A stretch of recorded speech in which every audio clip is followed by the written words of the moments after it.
going to show you every option, every model of Honda three-wheeler that they offered in late 83, early 84.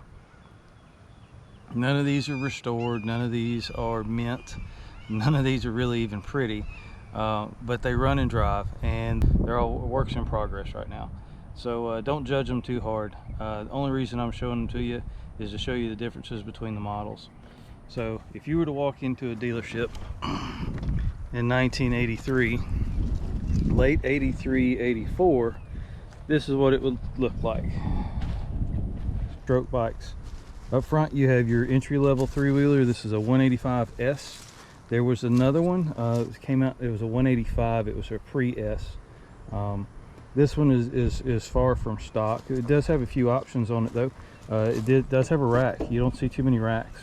One of the interesting things about a 185S is the fenders and the seat are all one unit, a lot like the 200X. This model does have your decompression system. That's what this cable is here. It's a steel cable, goes over to the head.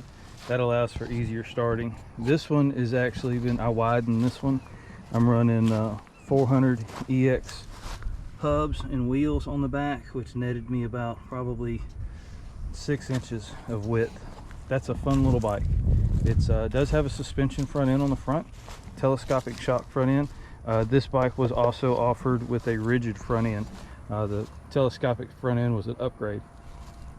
But that is a 1983 185S. Now it sat on the dealership and it was compared to this bike here. This is a 1984 200, a little bit bigger, a little bit. The motor's a little different, or a little bit bigger, excuse me. They say the 185 was actually quicker, and I think that really comes down to the 185 is about 25 pounds lighter. The chassis is a little different between the two, but they are very, very comparable between the two bikes. The next bike option was, this is a 200S. The S was for sport. It is a lot of similarities to a 250 SX, which is funny, it hasn't been invented yet. That didn't come out until 85.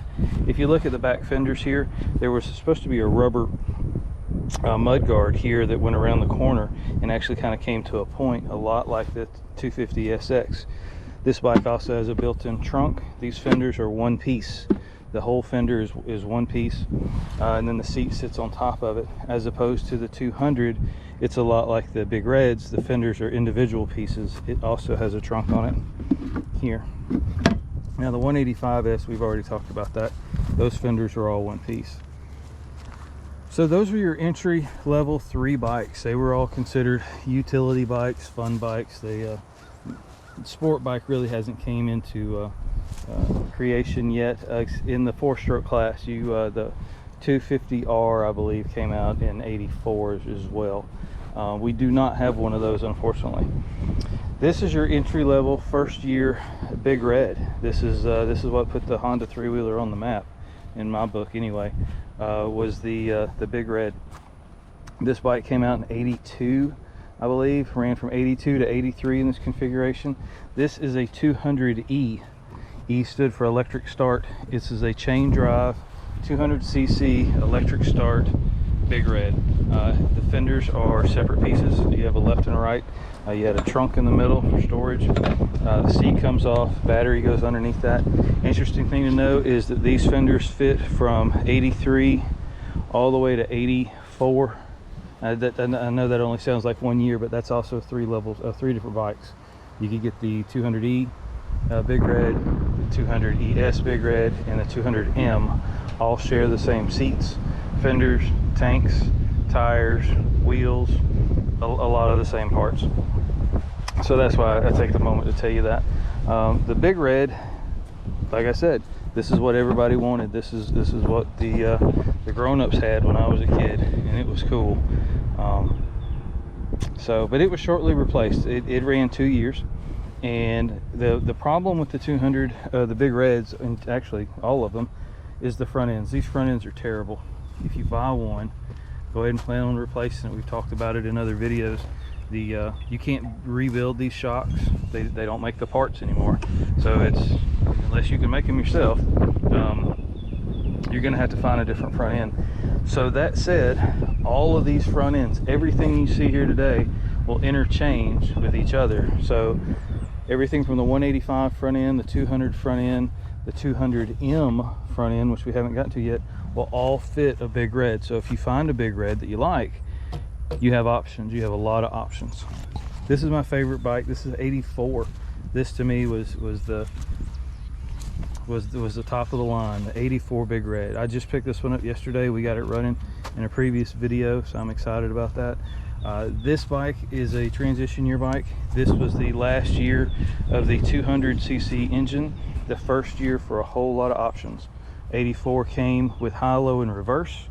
You can tell that by this sub transmission here on the left side of the bike. You have this little plunger. It's high, low, and reverse. It's electric start. Just like the previous year, the difference is that the 200E doesn't have that plunger. It has this lever here. That lever gives you high and low. Also keep in mind that the 200E is chain drive, not shaft drive. So if you see pictures on the internet and it looks like a Big Red, ask for a picture in the back. If you see a chain, this is your chain housing here, chain guard. If you see that, it is a early Big Red. If you see an aluminum housing like this one on the back of the 84, you know it's an 84. Now that housing is a 1 year only housing, rear axle. Don't fret, they made 218,000 of these. There's plenty of parts if you need them. Again, the front end on these is really the Achilles heel.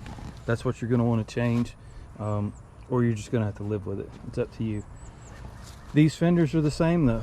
So if you have either any of those three and you see fenders, you know, for sale somewhere, buy with confidence that anything from an 82 all the way to an 84 Big Red will fit. This is a 200M. This is the it's set on the dealer's lot. Don't be thrown off by these racks that are on here.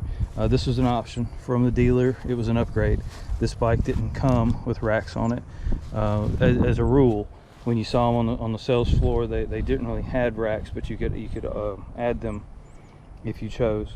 The difference between a 200M and a 200E, which is confusing when they both have racks, is that the M does not have the sub transmission. It's just a cover that goes here to keep your foot out of the sprocket. There is no sub transmission. So that's really the biggest difference between the two from that standpoint. The other difference is that the 200M has a front end like the 200 and the 185S. This is a good shock front end here on the front. It also has 9-inch wheels front and rear, which is the same on all the Big Reds. But if you notice that the fork spacing, how much wider the forks are on that particular bike as opposed to these down here. So if you do a swap, keep that in mind. The 185 runs an 8-inch wheel and the spacing is a little different. So, but you'll be changing out the whole thing.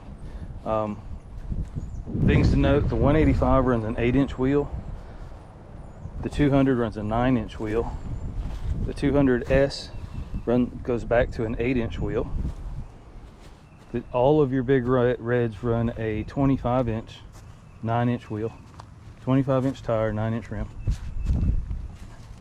So the 200M is geared kind of middle of the road. It wasn't really considered a performance bike, and it really wasn't a workhorse. It was just right in the middle of the road. Good bike nonetheless, but it's set next to the Big Red, and you can see with just a few $100s difference that you get a lot more money, bang for the buck with a 84 200 ES, which is what this is, compared to the 200M, which is what this one is. They set on the floor side by side, and I can see why there were so few M sold. They only made the M for 2 years. The M was made from 84 and 85, and the real problem for the M was it sat on the floor against the new 250 Big Red, which there's no comparisons on those bikes. We'll talk about those. I've got some of those too. We'll bring them out later. But this is strictly the 200cc class that I'm showing you today. This is the top of the line in 84. This is a 200X full suspension bike, disc brakes front and rear. This bike's been converted to an Auto X, meaning this is not the original engine for this bike. It is the original engine was kickstart only, and they were plagued with a faulty kicker. And once that kicker went bad, you were kind of stuck because there's no replacement parts for it any longer that I'm aware of. So what I did when I got the bike is I threw this motor in that I had and converted it to an automatic clutch. So I put the disc brakes on the top. I put a master cylinder. These are actually a matched pair, a left and right, which is kind of interesting. This gives me a hydraulic disc front and hydraulic disc rear, hand operated, no foot brake. So you need to pay attention if you ever want to come over and ride that one. But that's a 200X. It's a sport bike. That's your entry-level sport bike. This is what your novice would ride when the more experienced person would be on, say, a 250R in its day. But that's it. I thought I'd show you the differences between the 200cc class. This is what Honda offered in late 1983, early 1984. If you walked into a dealership, this is what you would have to choose from. Like I said, none of these are mint, none of these are restored. They're just riders, and they get in the better the longer I keep them. I just keep adding to them and making them a little bit better as parts and time and money is available. So I hope you enjoyed it. I appreciate it. There's some links down in the description. If you're looking for any particular parts, you can go through there and take a look at that. And hit the subscribe button. If you like three-wheelers, you like restoring old things, or at least reviving old things, hit that subscribe button. I appreciate it. Y'all take care. Which one's your favorite, Chloe?